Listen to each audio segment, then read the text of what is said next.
चलिए साथियों, शुरू करते हैं आज एक नए प्रश्न की ओर। नव जागरण के समय हुए समाज सुधार आंदोलन एवं संबंधित संस्थाओं का विश्लेषण कीजिए। तो यह प्रश्न हमें यह सिखाएगा कि नव जागरण के समय में नव जागरण वैसे तो है क्या, पहला। दूसरा कि उस समय के जितने भी आंदोलनकारी थे संस्थान, उनका क्या योगदान था नव जागरण में। नव जागरण का अर्थ होता है कि जो पुरानी पद्धति, पुरानी कुरीतियाँ, पुरानी जो धूमिल पड़ चुकी हुई संस्कृति को नए आधुनिक विचार से जोड़ना, उसी को कहते हैं नव जागरण। तो इसकी भूमिका हम लोग देखते हैं। भारतीय नव जागरण मुख्यतः 19वीं शताब्दी में विकसित वह चेतना थी जिसने भारतीय समाज की रूढ़ियों, अंधविश्वासों और सामाजिक कुरीतियों से मुक्ति तथा आधुनिक विचारों से जोड़ने का प्रयास किया।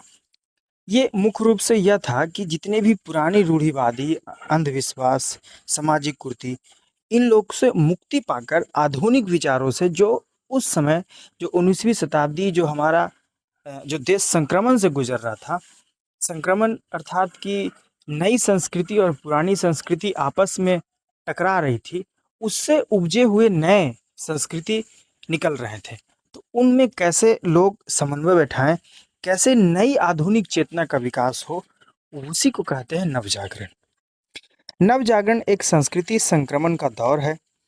डॉक्टर रामविलास शर्मा अपनी पुस्तक महावीर प्रसाद द्विवेदी और हिंदी नवजागरण में हिंदी नवजागरण को केवल पश्चिमी सभ्यता या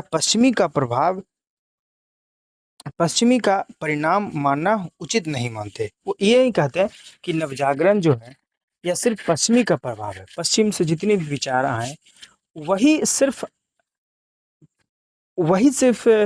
सिर्फ नहीं है कि भारत में नवजागरण उत्पन्न हुआ, बल्कि यह कहते हैं कि सामाजिक परिवर्तन, राष्ट्रीय चेतना, जन जागरण की व्यापकता, पूरा का पूरा ये मेल था। तो उस समय का जो भारत आज़ादी की ओर अग्रसर था, 1857 की क्रांति हुई थी और वो भारत संघ एक तरह से बदलाव के दौर पर था। इसलिए वो कहते हैं कि सिर्फ विदेशी प्रभाव नहीं था, बल्कि भारत की खुद की परिस्थिति परिवर्तन, राष्ट्रीय चेतना का जो संचार आपस में हो रहा था, वो कहीं न कहीं नवजागरण की मुख्य अवधारणा है। देखिए, एक रामस्वरूप चतुर्वेदी जी के मतानुसार पुनर्जागरण दो भारतीय संस्कृतियों की टकराहट से उत्पन्न रचनात्मक ऊर्जा है। यह कोट बहुत ही महत्वपूर्ण है। ये कह रहा है कि दो संस्कृति आपस में टकराई, तब नवजागरण का क्या हुआ, एक सृजन हुआ। अब देखते हैं हम लोग कि समाज सुधारक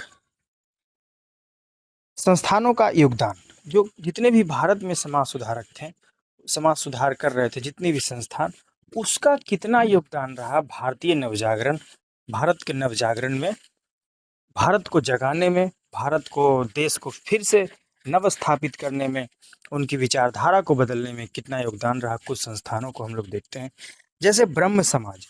डॉक्टर ब्रह्म समाज में राजा राम मोहन राय ने 1828 में ब्रह्म समाज की स्थापना की। आप लोग सभी को पता है कि ब्रह्म समाज की स्थापना किसने की, तो राजा राम मोहन राय ने 1828 ईस्वी में ब्रह्म समाज की स्थापना की। उन्होंने समाज की कुरीतियों एवं रूढ़ियों के विरुद्ध संघर्ष किया। सती प्रथा, बाल विवाह, जातिगत भेदभाव तथा धार्मिक रूढ़ियों का विरोध किया और स्त्री शिक्षा को प्रोत्साहन दिया। ये कह रहे हैं कि जितना भी सती प्रथा था, बाल विवाह था, जातिगत भेदभाव था, धार्मिक रूढ़ी था, इन सब का राजा राम मोहन राय ने क्या किया, विरोध किया और स्त्री की शिक्षा पर अधिक बल दिया। वो कहें कि सती प्रथा में क्या होता था कि जो भी पुरुष हैं, अगर उनकी शादी हो गई है, तो पुरुष का देहांत हो जाता है, तो उसकी पत्नी को भी उसी लाश पर बैठाकर, उसी समाधि पर बैठाकर उनको भी जला दिया जाता था। बाल विवाह को रोका इन्होंने। जातिगत भेदभाव, जो ऊंच नीच की जाति का जो उस समय की कुरीतियाँ चल रही थी, कहीं न कहीं आज भी वह खत्म नहीं हो पाया।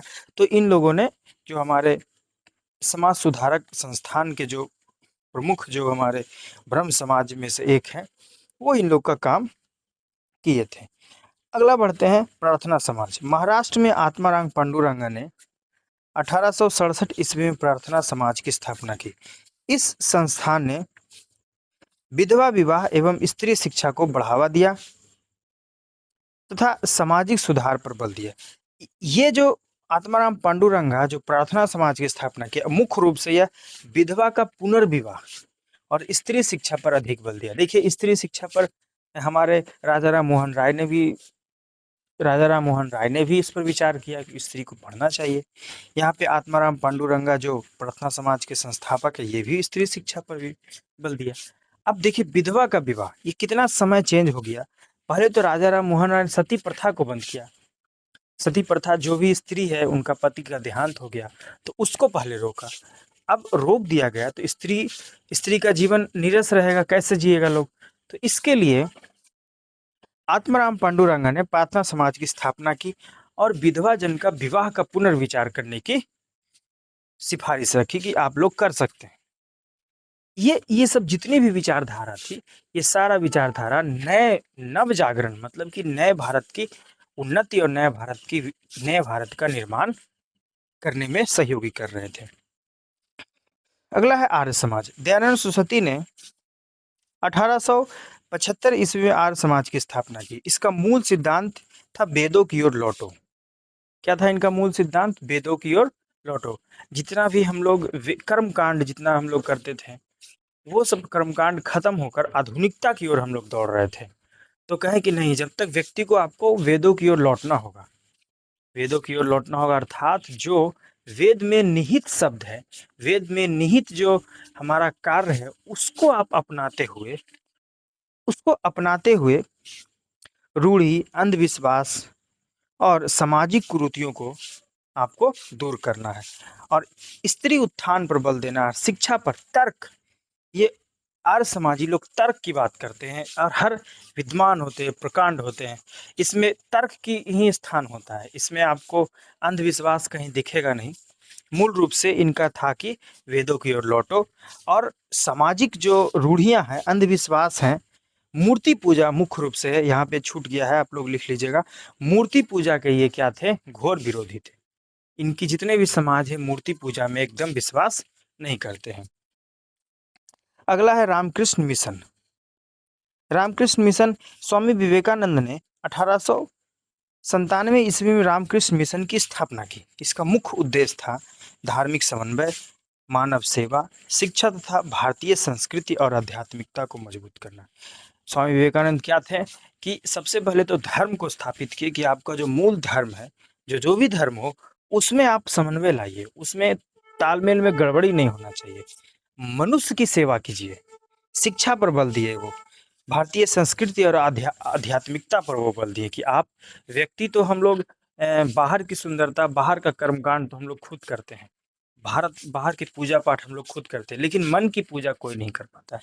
तो मन की पूजा, अध्यात्म की ओर वो स्वामी विवेकानंद, आपको पता है कि शिकागो में उनका जो विश्व प्रसिद्ध भाषण, आज भी वो नाम लिया जाता है। तो अंततः हम लोग निष्कर्ष पर पहुंचते हुए, भारतीय जो नव जागरण कालीन जो समाज सुधारक आंदोलन ने भारतीय समाज की जड़ता को चुनौती दी और आधुनिक चेतना का निर्माण किया।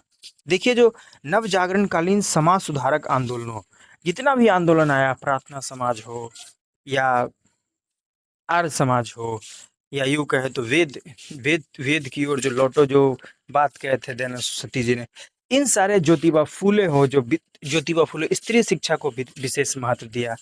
इन सब ने पूरा का पूरा जो चुनौती दिया, जो पुराना सभ्यता था, हमारा जड़ता था, उसको चुनौती देते हुए आधुनिक चेतना का निर्माण किया।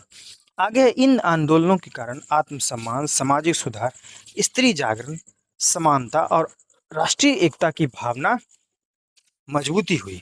इस प्रकार समाज सुधारक आंदोलनों ने आधुनिक भारत के निर्माण में महत्वपूर्ण भूमिका निभाई।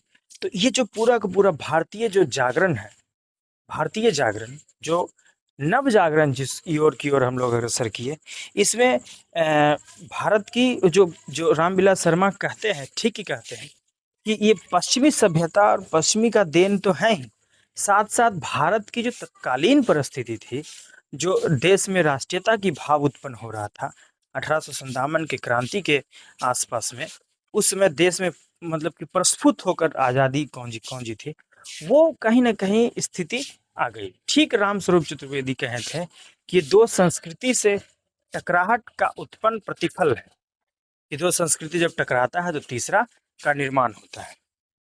तो ये जो आपका ये जो प्रश्न है, नव जागरण और जो संस्थानों का योगदान है क्या नव जागरण में, ये आपका महत्वपूर्ण ये आपका विषय था।